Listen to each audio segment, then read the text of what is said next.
Hello, అందరికీ నమస్కారం. ఈరోజు బలి చక్రవర్తి ఇంకా వామన అవతారం గురించి చెప్పుకుందాం.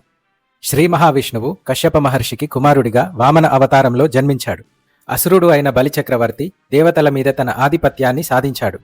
దేవతలని అసురుల నుండి కాపాడటం ఈ అవతారం యొక్క ఉద్దేశ్యం. బలి చక్రవర్తి ప్రహ్లాదుని మనవడు. అతని తాతవలే బలి చక్రవర్తి కూడా విష్ణుభక్తుడు. అసురులకి శ్రీ మహావిష్ణువు శత్రువు, కానీ బలి చక్రవర్తి అసురుడైనా కూడా గొప్ప విష్ణుభక్తుడు.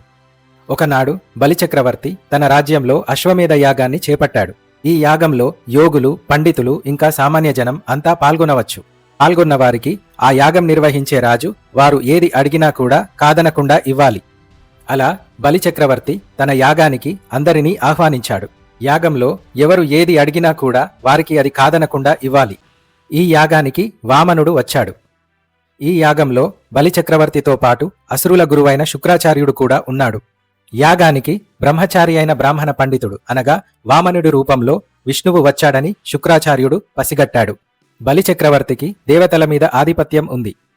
ఈ ఆధిపత్యం తిరిగి దేవతలకి వచ్చేలాగా చేయడానికి దేవతలు వేసిన పథకంలో భాగంగా విష్ణువు వామన అవతారంలో వచ్చినట్లుగా శుక్రాచార్యుడు బలిచక్రవర్తికి చెప్పి హెచ్చరించాడు.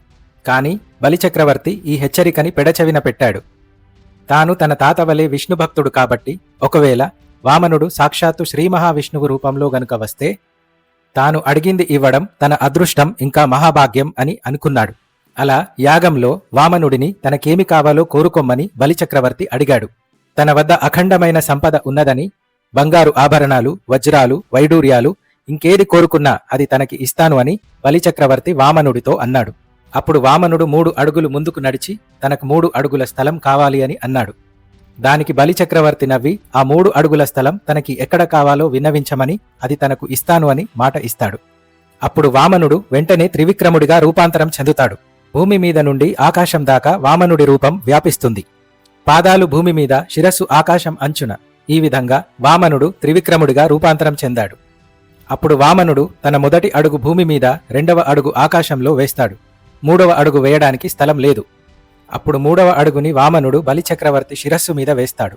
దీనికి బలిచక్రవర్తి సాక్షాత్తు శ్రీ మహావిష్ణువు తనని త్రివిక్రమ రూపంలో ఆశీర్వదించినట్లుగా భావించి సంతోషిస్తాడు. భక్తుడిగా తన జన్మ ధన్యమైందని అనుకుంటాడు. త్రివిక్రముడి పాదస్పర్శతో బలిచక్రవర్తి దేవతల వలె చిరంజీవి అవుతాడు. భూమి మీద ఉన్న 7 చిరంజీవులలో ఒకడు అవుతాడు.